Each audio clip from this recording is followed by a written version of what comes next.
be looking for. MVP Hot 6 not looking so good in Group B, but again, you were mentioning earlier, Ben, that you feel that they've been playing better than the score shows. So we'll see if they can take advantage of that and learn as they go into the main event.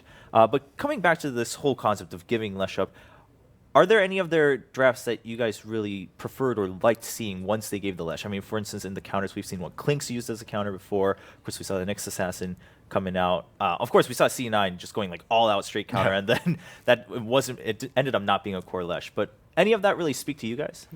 The only tried and true one that I've seen is Secret's Anti-Mage. They do a very good job of, it's pretty much a farmed Anti-Mage versus a farmed Leshrac, and those are only like 2 over-farmed heroes in the game, and the Anti-Mage just destroys the Leshrac later. But that's a very particular playstyle because not every team can make everyone else around equal in terms of net worth, and not everyone else can be as efficient as that. And I also feel like a lot of teams are just scared of challenging the anti-mage in the safe lane, which I think teams should be looking to do. But other than that, we haven't seen anything like super successful just because of the flexibility of Leshrac and being able to swap him to a support role if you draft too many counters for him. How about Huskar counter? Yeah, I was thinking Leshrac? Huskar too, but it's a little deceptive because when you look at Lesh and fight, you're like, he is just a magic damage dealer. But if you're playing against a Huskar, you just counter. It costs 1,500 gold for Leshrac to counter Huskar. You buy Ghost Scepter. And then he jumps on you, you pop Ghost Scepter, and you have Edict running. And if he has taken any sort of physical damage from other sources, or just has been dropped remotely low, if he hasn't, Leshrac can actually get him pretty low with the magic damage sources, and just a little bit needs to just tip him over the edge. As a one-on-one matchup, sure, but most of the times when teams pick Lesh, it's not their only core. It's Leshrac as the mid, and then you have a physical damage dealer safe lane. And then Huskar is just so super situational that looking at it in isolation like that is not very likely. Too many other good counters to Husk, I say. Yeah. Like we saw Timbersaw used by Vici Yeah. to kill him. We like Winter's Curse and Cold Embrace are also really good. I think the other support pool is just way too great to counter him. That's why you would pick it as last, I guess. Yeah. I mean, the Yeah, only, right. only If reason you that see you the could do that. opening, absolutely. Yes. But in terms of how teams pick in the metagame and that we've seen in the tournament right now or so far, like there's been like maybe 1 or 2 games where I would have been like Huskar would have been a great last pick in this particular game. It's very rare. All right, well, wrapping that up, we do have one more set of matches coming up. But before we go there, as we took a look at the standings, maybe something stood out to some people when we saw CDEC. They will now actually be going forward in first place as they just beat Newbie 2-0. So that's the first loss Newbie got, and it's to CDEC, whereas they've tied other teams quite confidently. But CDEC coming out super strong, and we were half, wondering if can CDEC really pull it off. Can they go 2-0 in all of their remaining matches? But they're on a good start. We've got a quick replay of the final moments of that game. Game 2, of course, in that matchup. Oh, wow. Yeah. Yeah, they dominated that. I only Okay. saw the end of it. But I'm very impressed by CDEC that they're the only team that only has 2 O's, and I mean them getting to the top 4, well deserved. I really like the playstyle of Aggressive though. He really helps his team out early, and all it takes is like a couple of we would have lost one, and you just turn around to kill 2 people. That's like a 3-kill swing right there. All it takes is like 1 or 2 of those, and you have your early game secured. And I think he does a really good job of identifying those opportunities and helping his team out instead of playing too selfishly. The one concern I have for CDEC is that I can't remember seeing Aggressive play any other heroes than Gyro and Quap this whole tournament. At least almost every game. He plays one of those 2. Or Shadow So, Fiend. has he played Shadow Fiend? I think so, once maybe. Okay. Because I'm thinking if you go up against CDEC, you ban Aggressive's 2 most impactful early carries, Yeah. and then you try to just focus on He playing plays like your lanes. Storm and Ember Okay. though, too. So he is just. But Ember is very punishable in lane, and Storm kind of the same if you safe lane him, right? He is also punishable. So I would say that could be an approach that teams should adapt. Right, but at the same time, I mean, maybe that works out to their advantage because either you have the choice of not banning out either of those and getting at least one of Gyro or Quap, or if they ban both, maybe Lesh is open. You can maybe take that That's for your true. team. So definitely something that can be used for your advantage. Maybe we'll see a team exploit that, and maybe we'll find out right now. Of course, CDEC is already playing their next match against Vici Gaming. That is on Stream 3, so if you want to find out if CDEC can continue this run, and what a great run it would be if they just continue to go and solidly finish in first place in Group B as a wildcard play-in. That would be incredible. So that's on Stream 3, already started. For us here, it will be Empire versus EG coming up in a little bit, and eHome also playing another match against MVP Hot 6 on Stream 2, and that one, very important for eHome. I mean, not because MVP Hot 6 is necessarily a weaker opponent, but because Hot 6 is already at the bottom, if eHome can't secure 2-0 here, their chances of going up to the top 4 are looking very slim. Yeah, I think they, in theory, they should be able to, of course. But when we saw Hot Six today, unlike yesterday and the games we saw earlier from them, where we thought, they definitely did also good things there today, they just didn't look up to scratch. So I'm thinking eHome will, if Hot Six is not able to get a good pep talk, who knows? Maybe that coach is able to get that Black with his pep talks. Who knows? Then I'm thinking eHome should be able to take that quite convincingly. But as you said, it's a lot of pressure, and we'll see how eHome deals with that. Mostly looking forward to Empire versus EG, though. Yeah, Empire versus EG. Let's start talking about this just because, of course, we just watched EG. But Empire, Cinderine, you joked a little bit about it earlier where you said, well, it might be kind of the worst prediction I've made so far at TI5. But at the same time, you had reasons for thinking that Empire was going to come in and look strong. So tell us a little bit more about that. What were your thoughts before, and have those reasons changed perhaps after watching them play?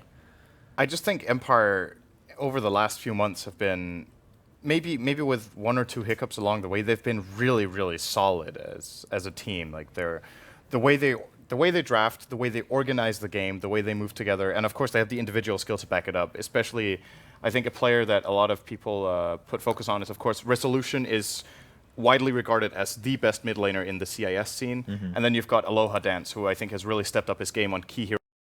For example, his Rubik, and I think he also plays their Wyvern. They're just a really solid team. This tournament, I think they just came off on the wrong foot in the start. It didn't work out, and now it's all about the mentality, about whether they can pull it back. Because I don't have a single doubt in my mind that if they're playing 100%, they are a top contender in this group. Like, they could easily have finished top 2. I think that might be completely out of reach now, or at least like exceptionally difficult. They need to win the remaining games, and other teams need to lose and whatnot. But at this point, they should definitely be fighting, of course, for the winner bracket. Maybe the meta has taken them a bit by surprise. What picks are priorities here? But I honestly just feel like all the really top picks are great for them. It's maybe about how they play against them, because they are a very aggressive team. They're very team fight oriented, and you just look at the picks that get picked in this tournament. It's right down Empire's alley. When this patch came around, everybody said, everybody had to learn how to adapt to the patch. Well, Empire was already before the patch playing the same style. So that's why they started dominating at first, right? Because they already played the style that the patch favored. And I feel like just all the other teams kind of caught up on it. And now, having more experience, they still play the same, yet everybody else has kind of surpassed them. Or at least that's what it feels like this tournament. But if you would ask me indeed before the tournament, I would have also given Empire quite a high ranking. This tournament, I'm not sure what's throwing them off their game, but definitely something is. Although they should be more familiar with EG, I think, in terms of opponents. So if they're going to win a 2-0 series, I think this could be it. All right. What about you, Ben? How are you looking at Empire right now? Again, rough start, but how much do we look into that? It's tough just because it's like randomly one person just has an off game. Like Resolution on a Storm Spirit, we thought he made some dubious plays throughout, and it just always seems like they're not clicking. Like the Wisp Tiny game, they just didn't really play that well around their team. They're like always as a unit as like 2 and 3 as opposed to a unit of 5, which I kind of knew them for a few months ago. I think this matchup versus EG is actually going to be really tough. I would be surprised if they took one game off, unfortunately, just with the way that Empire has been playing throughout. But I have high hopes for them. They've traditionally matched up very well versus them. I just think they need to go back to the 5-man, maybe even like eHome's style of play that we saw in the last game. Just very tight teamwork and chemistry without any weaklings. And the more they split up, the weaker they get. Yep. All right. And also for Empire, on our team sheet, we were talking about kind of the niche pick as that off-lane Sand King. Do you think that's going to be possibly up to contention? Because we did see it just come out for EG in the previous match. I don't think it's anything that EG is going to be surprised by. If anything, they'll either see it coming and ban it if they don't want to face it, or they'll be prepared for it because, not only do they know it's their niche pick as well, but they also play it themselves, so they're kind of more aware of it in that case. I think it won't be a surprise, I think, for them if it comes.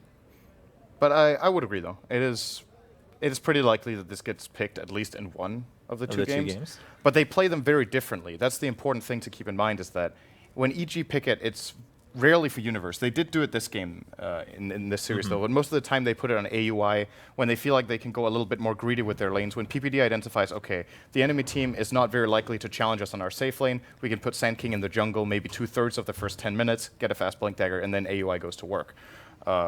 That's how they usually play it. For Empire, 9 out of 10 times it's Yoku in the offlane, and he is incredible with this Sand King and Shaker types of heroes, like massive teamfight impact. So I would definitely look for him to get either his Sand King or Shaker, and then, like Ben said, build the whole lineup around this kind of, I wouldn't say wombo combo teamfight, because it's not that good and EG will dodge them, but have like a good mix of heroes that can force the fights to happen, and then the heroes that make sure they happen on your terms. So overall, what I'm gathering is, in the end, for Empire, it still seems to rely more on the execution part again than more so than draft. Yes. For instance, like Hot Six definitely struggling a little bit with their drafting and maybe having to expand, but Empire, in game, that's where they need to focus again. Gather just together as 5.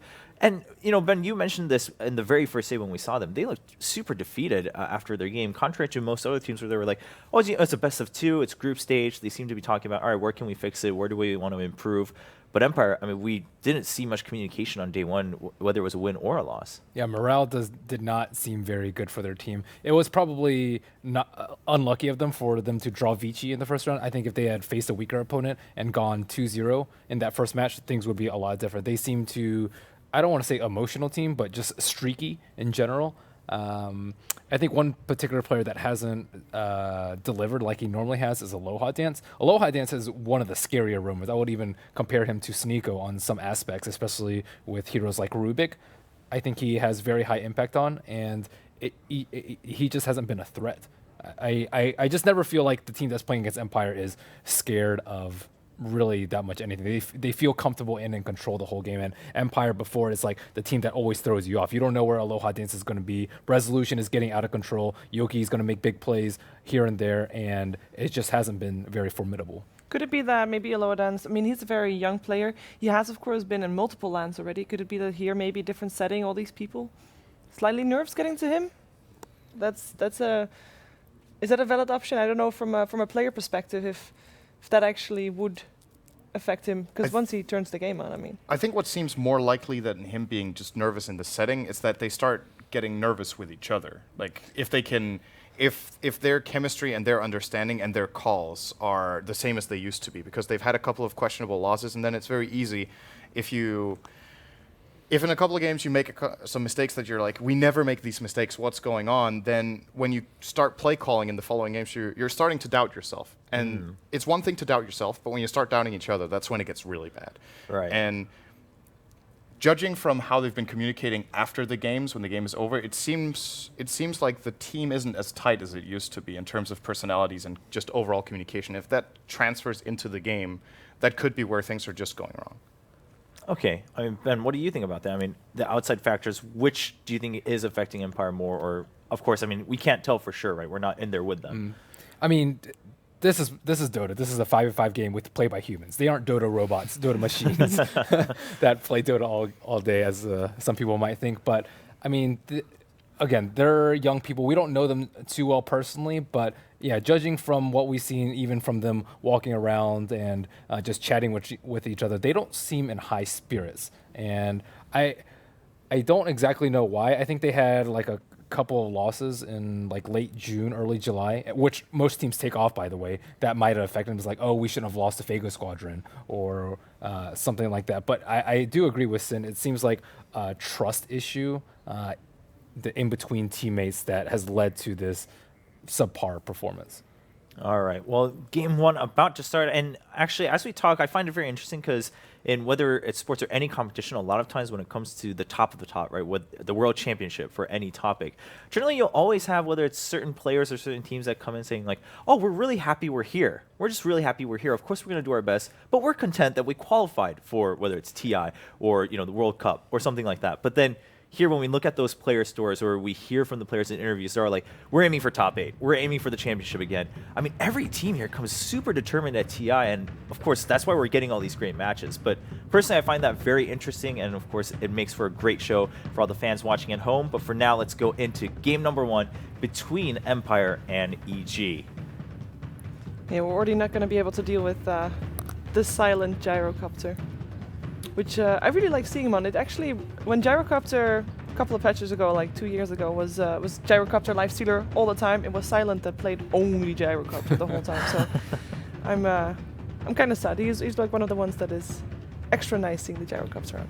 Yeah, He did have it a couple of games in this tournament. I remember at least one Ben and I saw, and there were a couple of moments with Silent. What are you doing? Whoa, Disruptor ban. Oh wow, that's Yeah, really, that's really unusual. That is Disruptor unusual. Man in the But- first phase. Very uncharacteristic as well from him. I can't remember what the opponent was, but it was a very memorable game where he's on his gyro, bottom tier 2, they are dire, and he just runs past the tower and gets killed. I can't remember who the opponent was. Maybe you remember them. If you don't, that's understandable.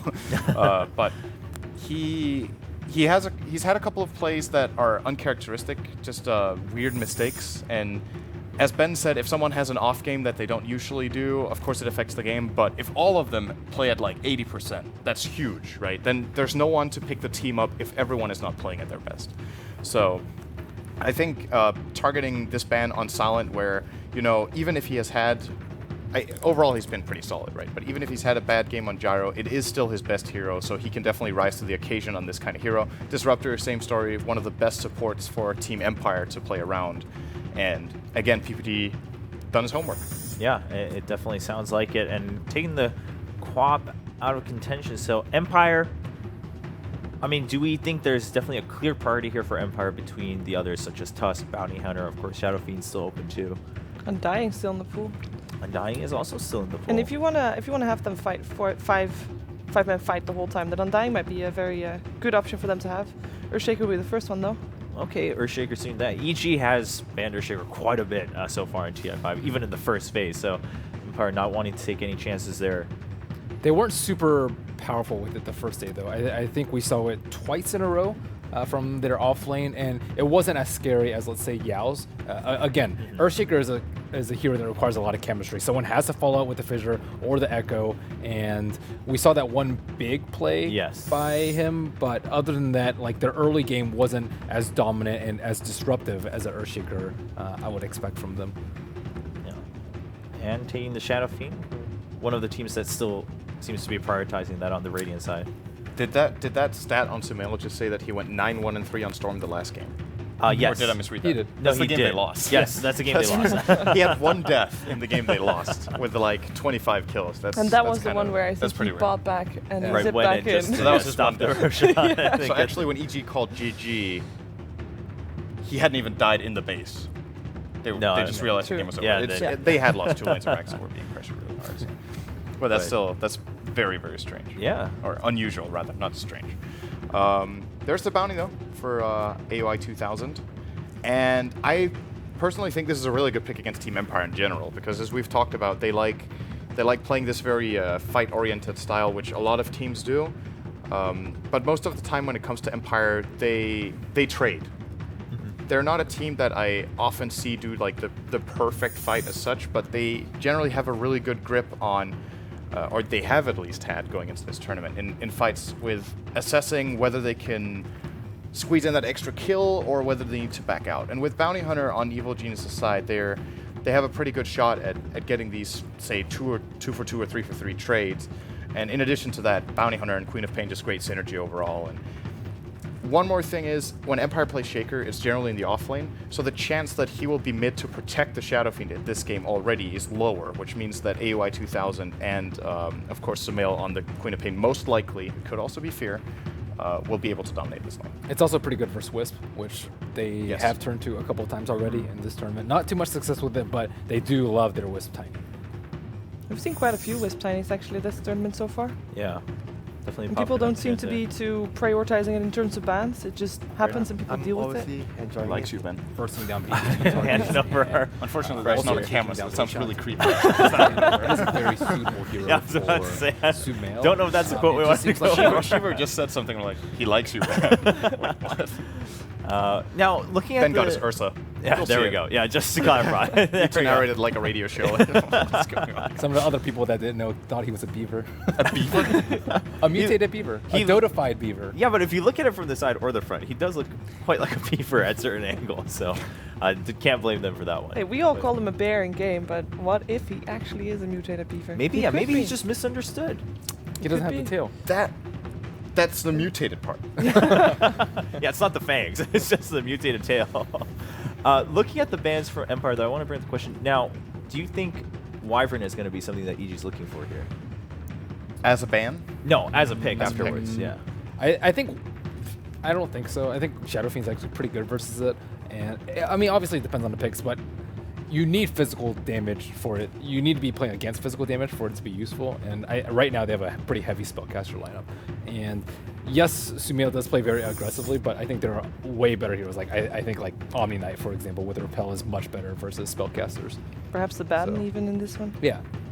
And it's good to see a team banning Treant against EG. I'm not sure if this is the first team to do it. It might be the second, but generally it's been led through. And Empire realize how much EG get out of this. And it's a really interesting idea to try to run Treant and Bounty together. In a way, it could be greedy because it's double melee support, but it just allows you so much freedom when it comes to dominating lanes. Not only do you have the roaming Bounty, your mid laner and your off laner also get the benefit of living armor. So you can like really start diving towers super early and go for those kind of plays. So I like it a lot. They're also going to ban the TA of Sumail just in case it's a safe lane quap to ensure that Resolution probably doesn't get outmatched as hard in the mid lane as they transition into a Storm pick, which I actually think is going to be safe lane for not the first time this tournament, but it's like 80-90% mid. This time it's probably safe.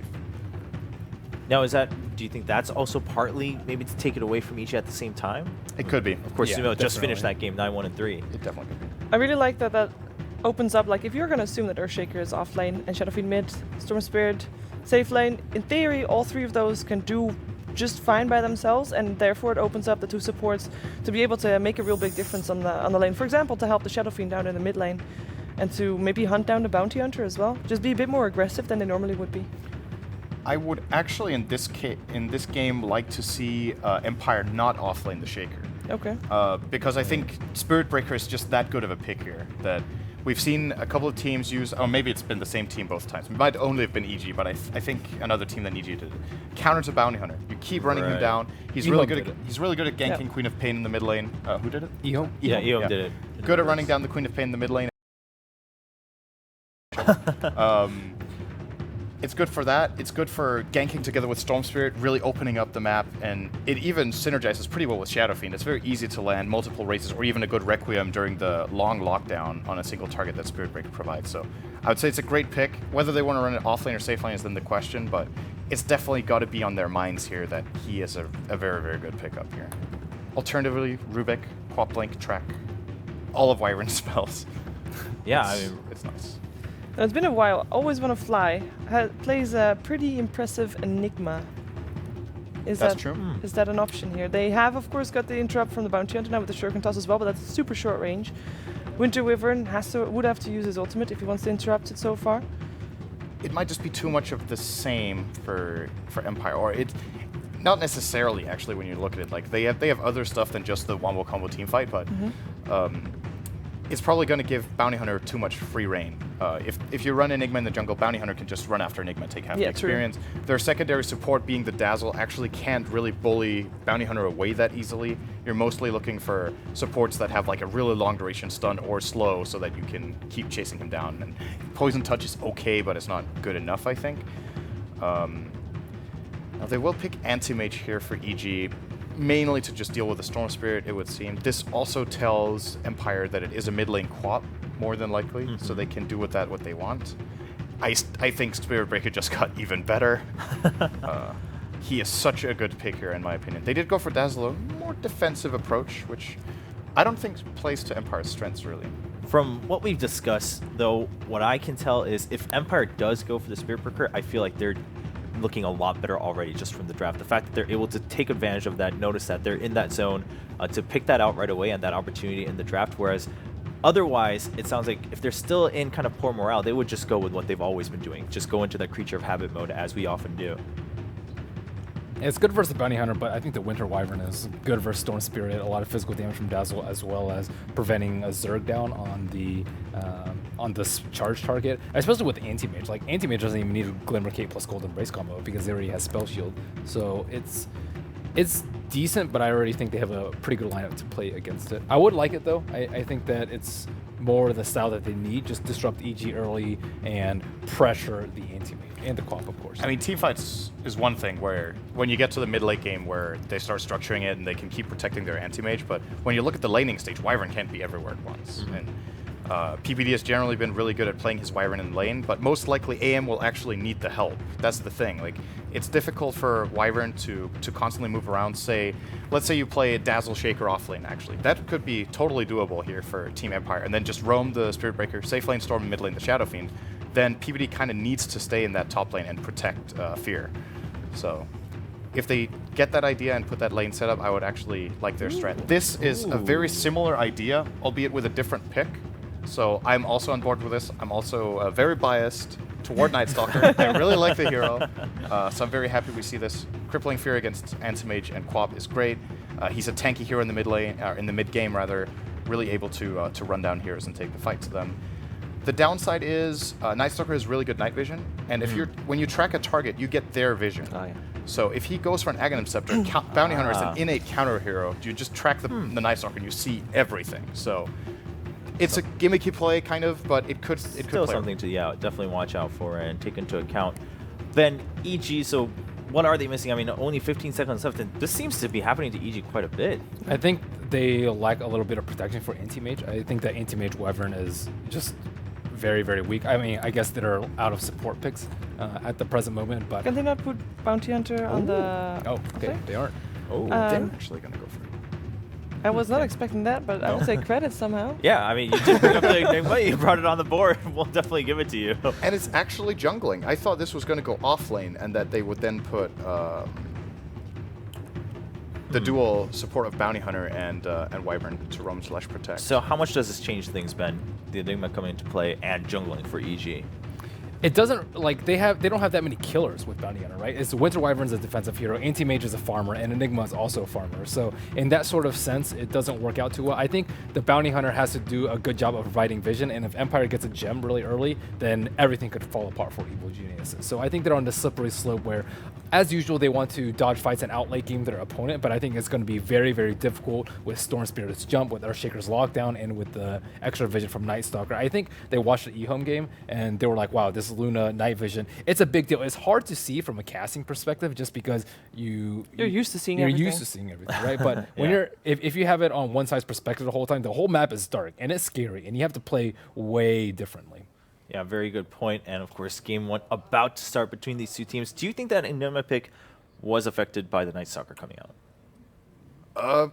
Yes and no, because I think the alternative heroes that Empire might have considered could have triggered the same reaction.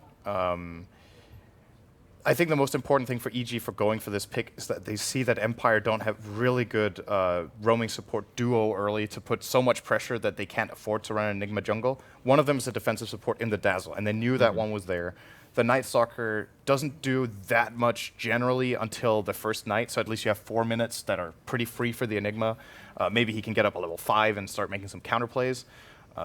And they have a Bounty Hunter to worry about. And they have Bounty Hunter. They can't concentrate on Enigma and play defensively against Exactly. Bounty Hunter at the same time. But all in all, I think this is a really solid draft from Empire. I actually think their draft fares well against EG. So if this was going right into the tournament, if we had just started now, Right. I would favor Empire.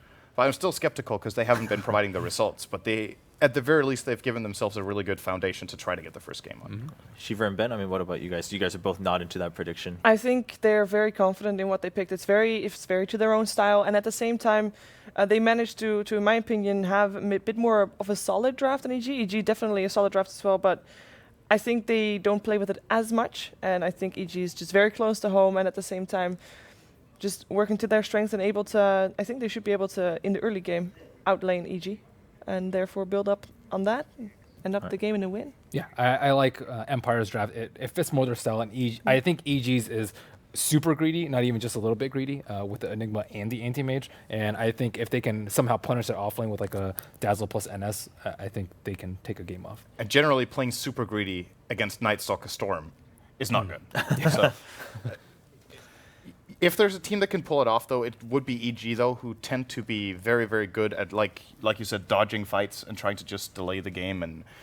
But even then, if it just turns into a raw farming game, let's say everyone just farms really well, you have an AM and Quap as the two main cores on EG against Storm, Shadow Fiend.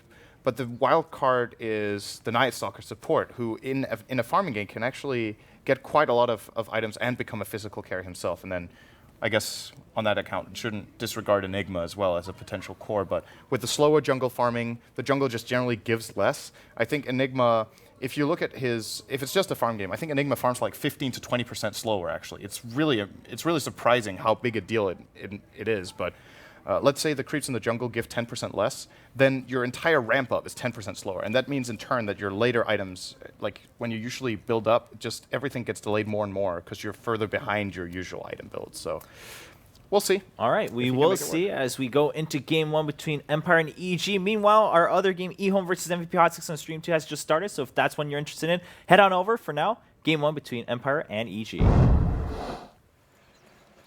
And thank you so much to the beautiful panel. We don't know a word of what they said, but I'm sure it was full of excellent analysis. You guys got Capitalist and Blitz casting this Empire versus EG 2-game series. So if you want to switch now, now that you've heard that Cap's casting this game. What? Get out of here. All right, you're actually the worst. I hate you. LD and Gods are over on Oh my stream number 2. So if you want to just hop over. You can just leave. You can go ahead and go back to BTS. It's fine. Man, that was not what hyped people up. You should not have put your name first. Oh, wow. You should just try to convince people that it's not you. What? There's like Blitz and I. So there's some confusion. So I should try and fake an Australian accent? Is that what you were saying? No, dude, you don't even have to. Come on, man. Anyway, it's EG versus Empire. This should be a pretty hype series. Just hoping that Empire able to step up their game a little bit because so far their group stage performance has been a bit disappointing. Sort of the annual Empire flop. Don't say that. That sounds harsh. It's more like. I mean, I've been trying to theorize what it is. It's they're picking the heroes that they were really successful with. For people that don't know, this is their last 3 LAN results as I know it. They got second at the what is that thing called? The Mars TV Land of Secret. Yeah. They got first at D2CL. They got first at MLG. And the first over at MLG was over EG. And the first at D2CL was over Vici. So it's not even like the competition was bad or anything like that. And they stomped too. Like, Yep. They looked super, super good. But it's just, you know, the kind of every single year, the organization, the team that is Empire, just always seems to fall a little flat when it comes to TI. But I have my faith for this year. I'm sure they're going to make the comeback. Starting things off here, we've got Yoki offlaner Shirkir facing up against a Fear Animage and a PPD Winter Wyvern. Mid, Resolution playing the SF, Sumail on the Queen of Pain. And then we've got the offlane Universe, which...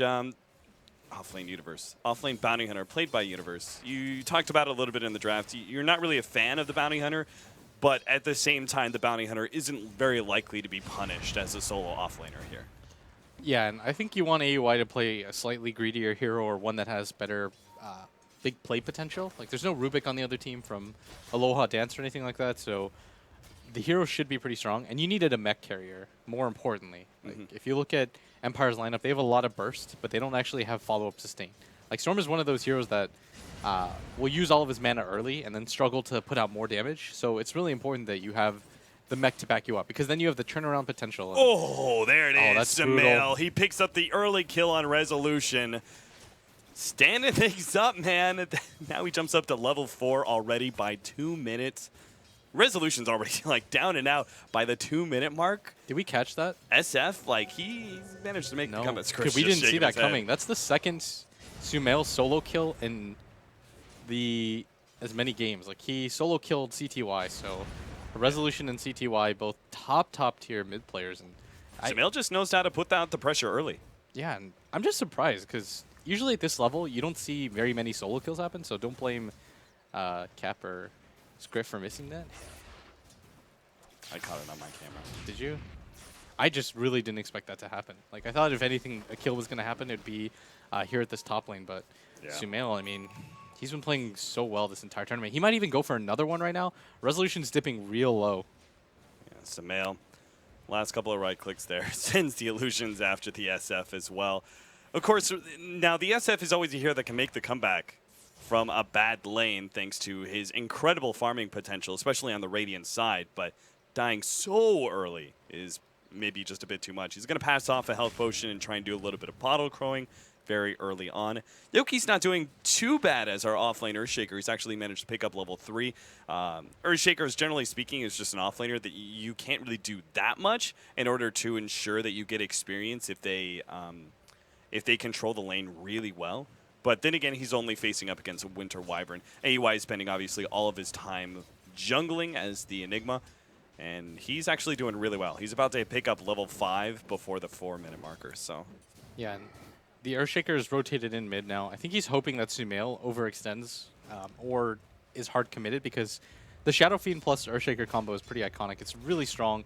You get both the offense and defense potential, but it does mean that Yoki's sitting on top of here. He really wants Sumail to jump, but Sumail, I think, is waiting for, at minimum, his ultimate to be up, and he's waiting for his bottle, so he's going to be a little bit disappointed with how this goes. And AUI is already rotating for the rune, but the Earthshaker should be there in position. Grabs a haste, but this shouldn't lead to anything. And yeah, not much he can really do with that, especially since Sumail knows that the haste is there.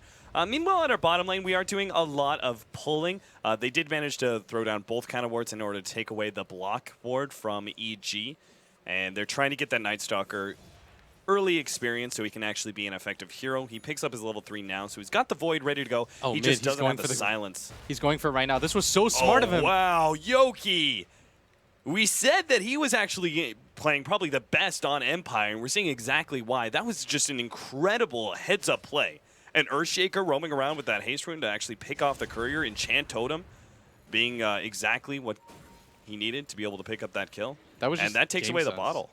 Yeah, he pre-prepped the enchant totem because he saw that Sumail was bottle crowing in vision, and then he just waits, and he times it perfectly so it refreshes. He gets both hits off on it, and this is actually going to help Resolution out so much. And Sumail, who was dominating previously, is just going to get slowed down because Shadow Fiend, like you said, he's just going to farm out this jungle, and that first death bothers you a lot, but more that it helps the Queen of Pain than it hurts the Shadow Fiend. Yeah. As you can see, Resolution's already going to be jumping up and catching up with Sumail when it comes to experience. And the Dazzle actually came down and over to be able to help stack up that hard camp a little bit because they don't really need to help out Silent. He would much prefer to have the solo levels, and it's a bounty hunter after all. I mean, once they manage to kind of keep him pushed back and keep Universe scared of moving too far forward and trying to harass the Storm Spirit down, they've kind of already won the lane for Storm. Especially since he probably won't feel so much harassment, and then we'll pick up his level 6, and then he just doesn't care. Yeah, the Storm's doing a good job right now of keeping up in CS. He actually has much more than the Anti-Mage does, which is a little surprising, but it is a bit harder to CS with AM since you don't have the flash arm mechanic that Stormsphere does, but... Oh, Yoki, right they're actually going to pop the black hole for him. Sumail makes the blink over. Perfect use of the black hole in this sort of situation. You're not going to get a better opportunity, like 9 times out of 10.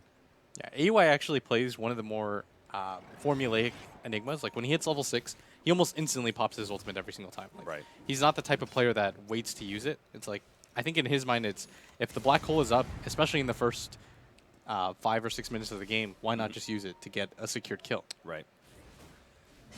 Universe is going to soak some of the experience from Resolution, who's still farming up some of these neutrals. I doubt they're going to have the opportunity to go for the kill because Always Want to Fly is actually sitting in the middle lane, recovering that experience. So if Queen of Pain tried to make a rotation over with the Bounty Hunter to gank that SF, they would be sorely disappointed by a heal and Shallow Grave. Man, that courier snipe is having such a big impact on the game right now because AUI almost has his mech. Sumail, he had treads. He could have been able to dive the Shadow Fiend pretty safely, but now as it stands, Resolution is pretty much unassailable in this mid lane, and he's catching up pretty rapidly to the Queen of Pain. So Sumail, yes, he has the lead still, but when it comes to net worth, he could have been even further ahead than he is right now. Resolution probably goes for the early mech right on the SF in order to deal with the mech on Enigma, just to kind of even out that advantage. Yeah, it's also just because you don't want to be going for Yule Scepter in this game, I think. It doesn't really do too much for you. You want to be able to heal through the burst that EG have at the same time. Like, you need something to cut through the Queen of Pain ultimate. Yoki, he's kind of moving around. He's just not having too many opportunities at this top lane anymore, especially with Fear about to pick up his level 8. He now has that Mana Void to throw out. He is going to be going for the early Battle Fear, not terribly surprising. He's not going Treads first because he's just feeling no pressure whatsoever and doesn't even have an offlaner to try and push up against. So he looks like he's just going to go raw Battle Fury. I think we talked about this the other day too, is that or earlier in the draft, I mean, is when you're playing against an anti-mage, you need to get as big of a lead as possible over the Storm Spirit, because there's going to be a weird timing where Storm is really good against your hero, and then it drops off again once anti-mage gets 2 or 3 slotted, where the Storm pretty much can't engage unless he sees the anti-mage. Yeah. So it's really important that Fear gets about as good of a start as he possibly can. Yeah, and it all comes down to that Manta, right? Which is both the defensive and offensive pressure on the Storm Spirit. Deals with the Orchid, but also obviously allows you to burst through his mana real quickly. It is a little bit on Empire to try to pressure off Fear, because there's not a whole lot of counters to Fear late game. Like I just said, the Storm Spirit isn't great against him, because the turnaround potential of the Mana Void is insane. Right. The Night Stalker will eventually fall off. Like, the Silence is cute early game, but it does drop off once you have a Manta or a BKB. Same with the Earthshaker. The magic damage isn't going to do much. Dazzle's one of the weaker offensive heroes.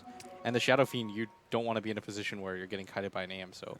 Too bad Universe isn't level 6. They're still going to go for this kill, though. AUI just eats through the trees real quickly. Silent is going to come over, but it's 4 heroes, so Aloha Dance is 100% dead. This does give the level 6 over to Universe, but now the Black Hole's laid out. They managed to kill the Bounty Hunter. Silent is still very much alive, especially with Always Want to Fly making his way over. He's ready for the Shallow Grave, and that means Silent probably feels very healthy to move forward and go for AUI.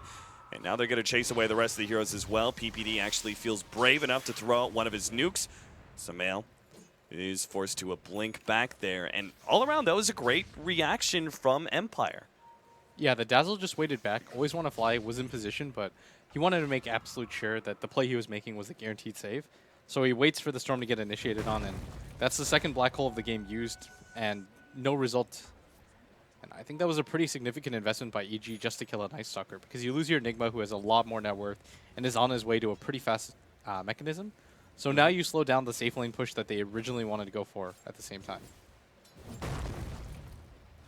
Yoki is still getting some farm here and there versus the Animage. I like the build-up of the Soul Ring and Tranquil Boots, particularly against an AM who you don't want to be stacking. You just don't want to be relying on the mana from Arcane Boots. It's just not good enough. So you can afford to sit at just basically no mana, Soul Ring, and instantly Fissure. You'll get a little bit of CS here and there, but you'll also not leave yourself without any way to recover that mana versus an Animage, who would just naturally keep you low all the time if you win Arcanes. Yeah, I don't think many Earthshakers go Arcanes anymore anyways. Yeah. It's just, this is the safer build. I think it's only if you do really well as an offlane Earthshaker that you should go Arcanes. Yeah, I actually see Bottle more than I see Arcanes nowadays. I think some of the Chinese teams run it, and I like it a little bit more, but...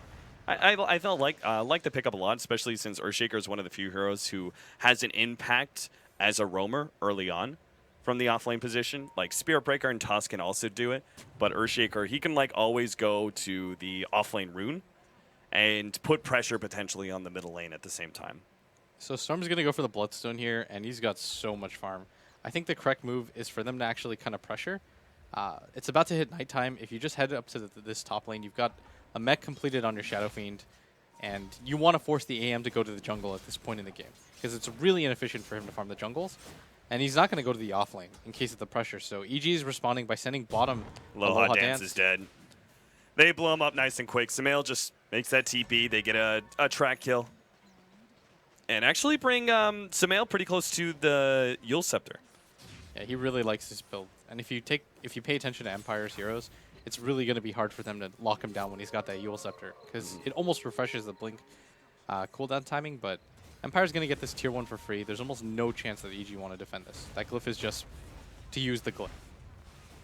And this is pretty important. Like, versus a Bounty Hunter, you need to try and stay grouped up, not only because Bounty Hunter is not a terribly strong teamfight hero early on, but also because you just naturally are going to be looking for pickoffs when you have that track available. So I like the fact that they grouped up in the top lane. Obviously, Aloha Dance got picked, but it's still just a support for now. They just can't let that happen too many more times. Yeah. Right now, EG, they're farming at the enemy jungle. This is the trade-off, is that you give up your tier 1 but get to farm the jungle. But something that's really scary right now is Empire's hitting the sick timing where they've got the levels that they need on the heroes that they need. And Resolution has a mech. He's also got an Ogre Club, and they pop the dust. Nice. There's Silence actually going to go for PPD. They turn on higher priority kill to be sure, and it seemed like the easier one anyway. So the tier 1 tower, it just evil geniuses are not able to fight them at all. They are just going to have to give up tower after tower in exchange for more farming time. Yeah, there's almost no chance that AUI is going to get a reliable black hole. Are they going to be able to defend this tower? Looks like it. Resolution comes forward pretty confident that he'll be able to clear through these. Gets the deny as well. That was a pretty big, like, no hero died there, but that was a pretty big, like, network swing for not a single hero going down. They take the middle tower, they deny the bottom one, and they even, like, clean up a bunch of creeps and eidolons. Yeah, right now Empire are moving really well as a team. They're not really giving up anything that they have to, and their team is getting really farmed. Like, Yoki's almost got his Blink Dagger. He's reasonably close to it. If they still have one more tier 1 tower to go, and they're gonna apply pressure to it sooner than later with the mech. Like, as long as they have that mech on the Shadow Fiend and they know that the Enigma's behind in farm, then they can just continue to pressure on the map. It is midnight in Dota time. Aloha Dance. Perfect time for them to be able to gank up Fear. They know Fear's there now, too. With a smoke, they realize, okay, the smoke is popped. They see Fear. They're going to make the jump in, grab him, silence him up. They chain the stuns a little bit too much, perhaps. Fear is still going to go down, though. It's just too much damage out from a Storm Spirit. That was so crucial. They actually did, like you said, stack up the stuns, but they do manage to get it at the end. But if that hadn't succeeded, they would have been really disappointed. But by applying pressure onto the anti-mage like that, it means that Resolution is going to feel really free to continue pushing this mid lane. And EG don't have the best way to deal with him once he gets his BKB, which he's incredibly close to. Now, he is not going for the Orchid build that you kind of wanted to see on the Storm Spirit. He is going to be going for the Bloodstone instead. What does that kind of tell you, the difference between the two items? I think it kind of speaks to the fact that Empire is comfortable against this anti-mage because they know that he's not going to get a Battle Fury Manta pretty soon. And I think they realize that EG don't want to get into straight 5v5 fights.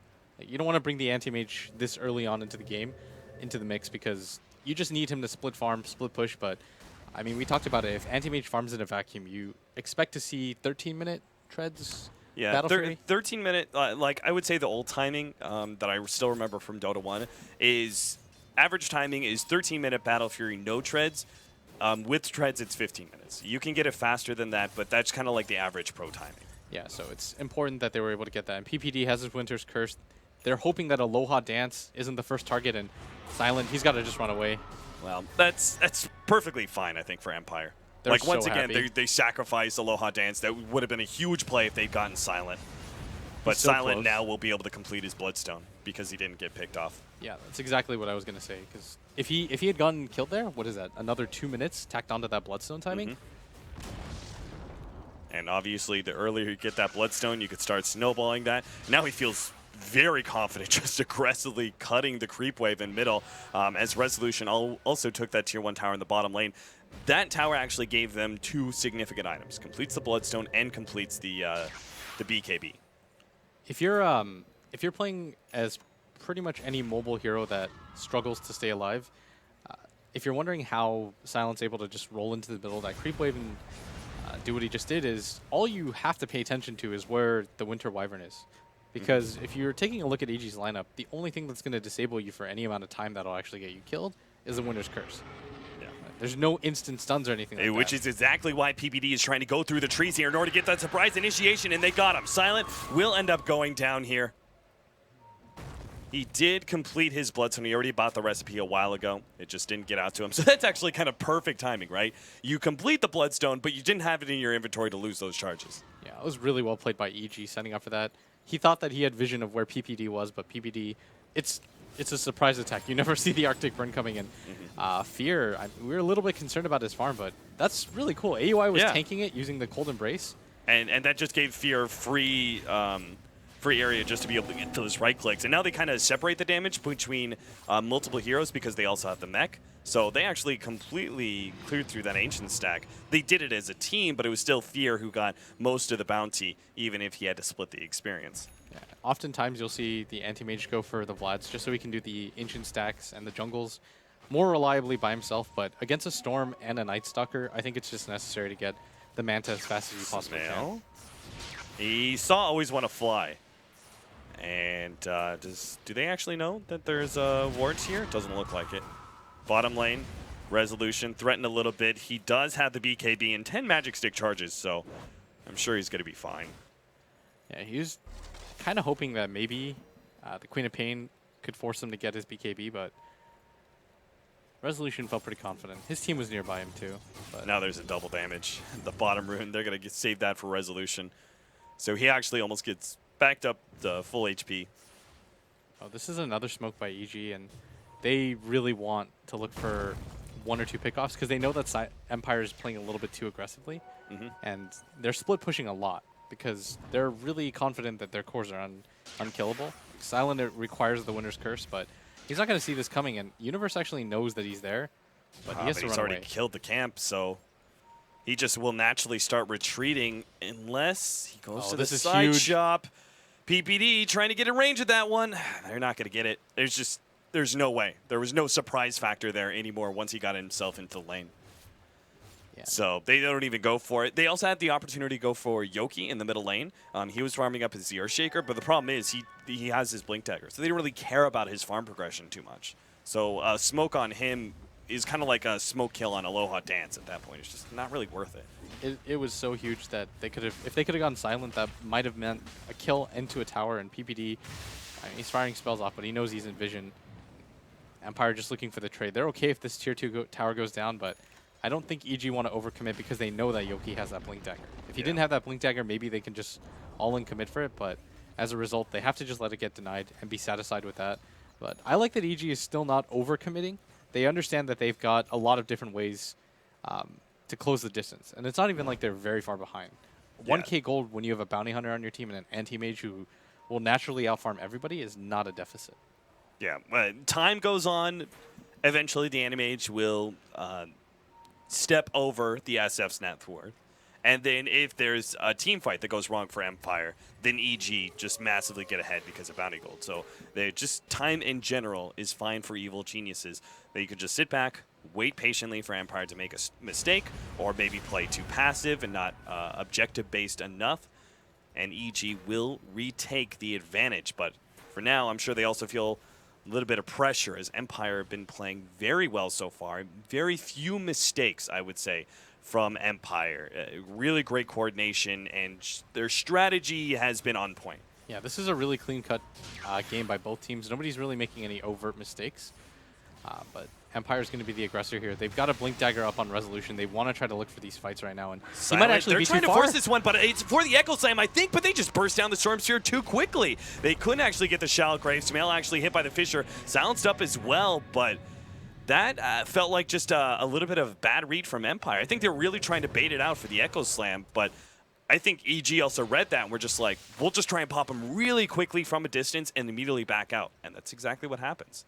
Silent is really overestimating his tankiness. Yeah. He's got 8 armor and 1400 HP, but Sumail's nukes and the Midnight Pulse are enough to take that down so quickly, and he's just not respecting the amount of damage that EG can put out. And I think they're going to go for the Roshan here because they feel pretty confident now that the Storm has lost enough Bloodstone charges that he probably is going to be a little bit more tentative. So EG being able to pick up this Aegis, if you can get it on either Universe or Fear, you'd be set in a really good position. And it's taking them a while, though. I mean, at this rate, they're actually going to be dropping rather low. It's down to about a third HP. Silent is about to show himself. AUI does have his black hole, though, so if he wants to try and go in, nope, Silent doesn't look like they actually realize. That was weird. It was almost like AUI was on the lip of being able to see him, and might actually just go for the rune and die here. Ooh, boy. He gets a little bit of distance, has to jump away from AUI, who is rapidly closing that gap. Does Fear go for this? He knows that he doesn't have any mana. He's catching up really quickly. Yep, he's silent. He's going to be almost dropping here. The ultimate's going to come out almost enough. Aloha Dance is waiting for his opportunity to silence up Fear. And there goes. Silent will actually be able to get out in just enough HP thanks to Strength Treads to be able to survive through that ultimate. Concern right now for Empire is Enigma almost has his BKB. And Yeah, once they he have does, nothing to stop it, right?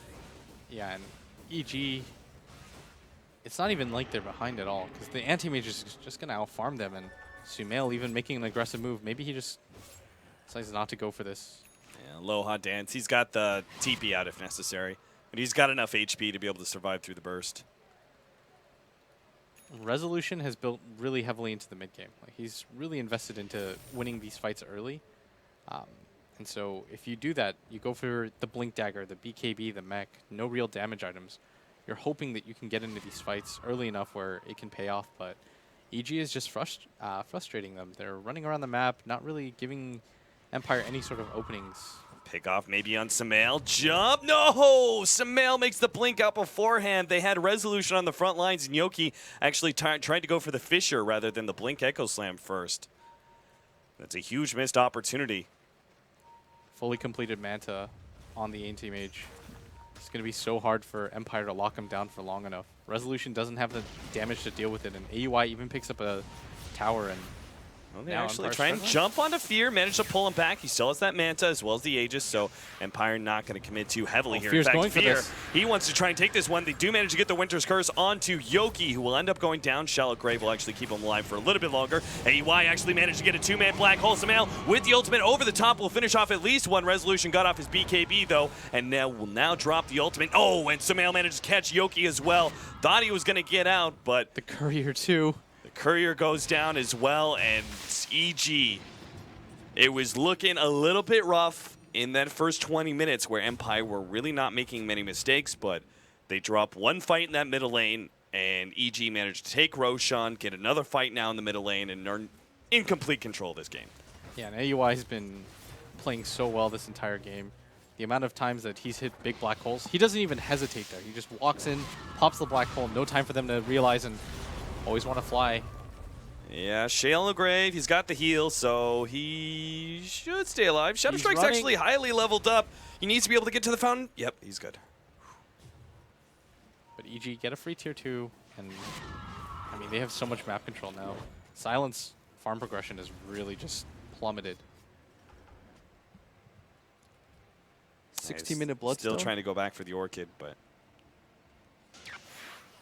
As an offlane Earthshaker player, how does this farm look? Is this about par for the course, or? I would say for a game where you've managed to take almost all the tier 1s and almost all the tier 2s, Yoki is maybe even a little underfarmed. Like Okay. Blink Dagger by, I would say, 18 minutes is nice. Force Staff by like 25, but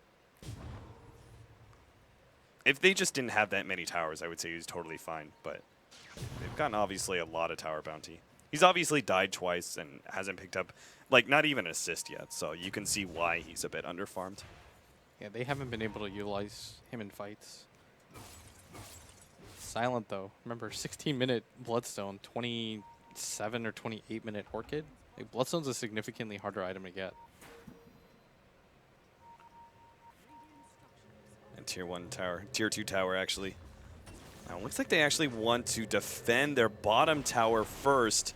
Yoki's coming forward, but Universe is in a good position to be able to see this one. He managed to actually fish her up. They're going to just pop Universe real quickly. Gets that kill. Always want to fly. He's on the way out. Ultimate being popped onto him, but he managed to get off the Shallow Grave. And now Fear is a bit far forward. Obviously, he still has that Aegis, so they're unlikely to be able to lock him down. So they just get a kill. Actually, always want to fly still. The illusions chased him down. Oh, Jesus, that's a good ultimate from Samael. Now Resolution has to pop his ultimate, but he no longer has the mana, so he's just going to be run down by Fear. Silent and Yoki on the way out. Samael actually managed to get the slow onto Yoki, and Chan Totem being placed onto Fear, but he's just going to commit to this kill. He knows that he cannot die. Actually, Winter's Curse on Silent, he's going to go down as well. This is going to be a total wipe. Empire.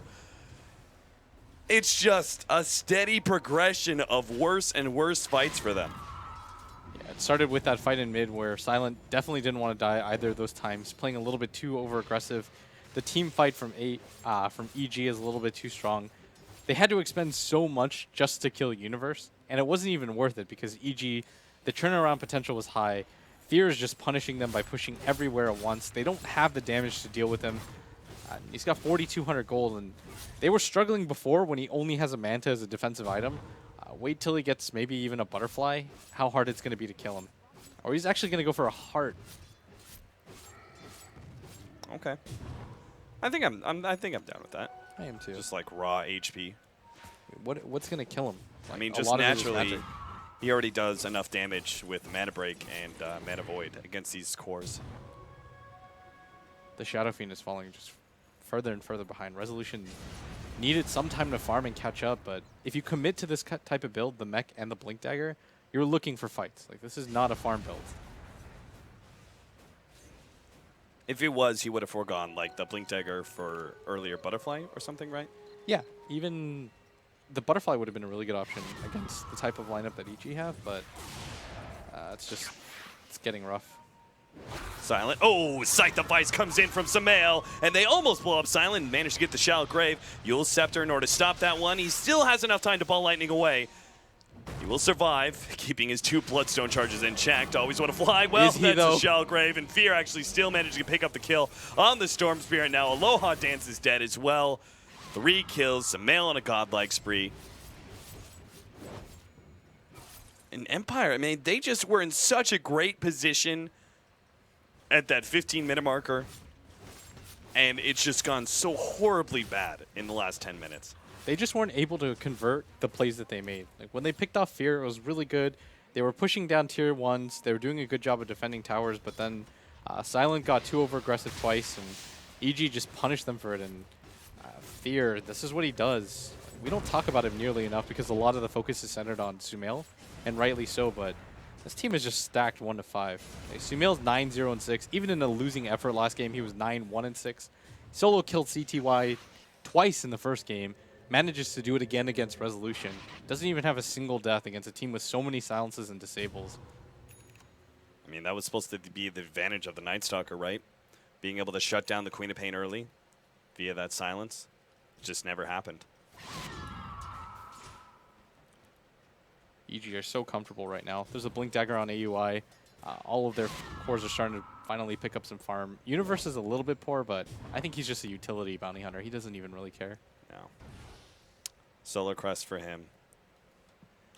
And a Blink Dagger. So there's the Butterfly for our SF. That could actually change things a lot.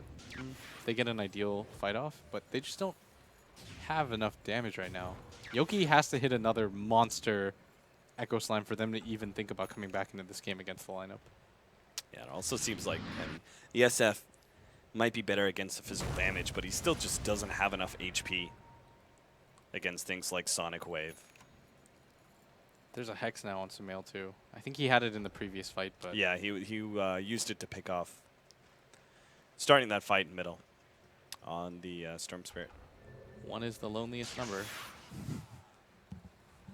Oh, it doesn't warm my heart to see the 1 Bloodstone Charge Storm, but Empire's going to 5-man smoke. This is probably their best chance. Try to catch them unawares and see what you can do around the Roche pit. Yeah, especially Roshan up, a natural grouping mechanism.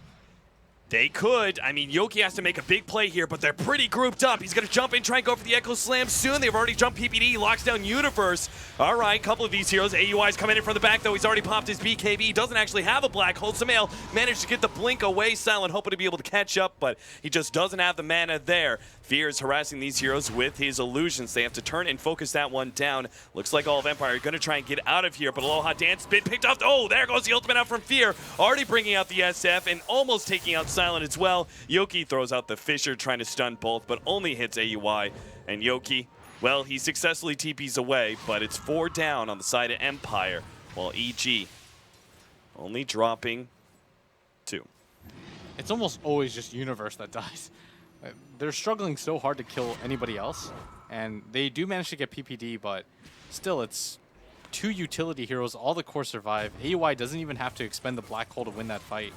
And Empire, do they even have any buybacks for this upcoming push? No. There is 2 Bloodstone charges now on the Storm, which, I mean, you just got to look at the positive sides. Yeah. This is going to be an Aegis for Fear.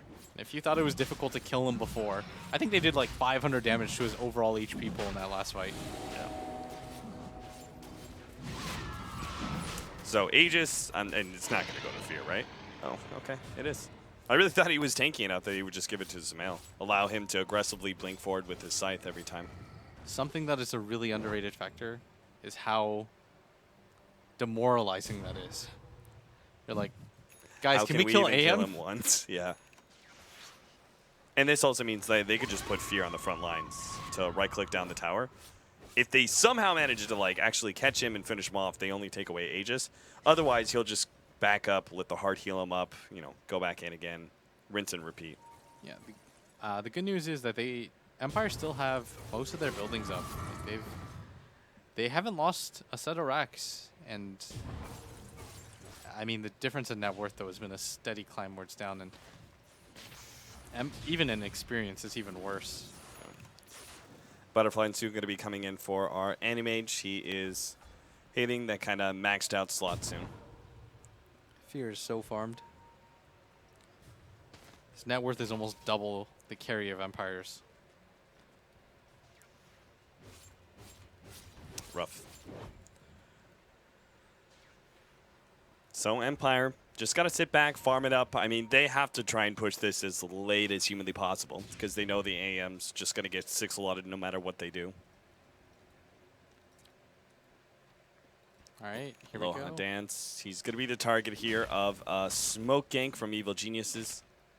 Whereas before, they were like, we don't really want Aloha Dance for a smoke gank. Now it just doesn't even matter. Pick-off is a pick-off. Bounty kill is a bounty kill. And the Evil Geniuses will now go ahead and try and push uphill with Fear. EG's brutal, man. Like, they're so far ahead, and they still go for the smoke gank on an Aloha Dance. It's just all about the Always want to demoralizing fly, plays. just disappears. That's a 2-punch. Blink, Scream of Pain, and Sonic Wave just instantly kills our poor Dazzle. That'll be the first laner Rax, it's looking like.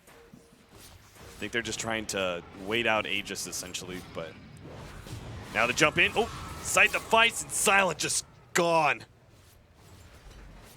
Evil Geniuses, I like how they're just like making sure 100% there's just not a single chance at a comeback. Like, it's such a simple pick-up, but they still pop the BKB on the Queen of Pain. Use the ultimate out from Fear, because with the Storm Spirit gone, it just kind of ensures they'll get the second lane of Rax. There's a buyback from him, but they're not going to try and use it. They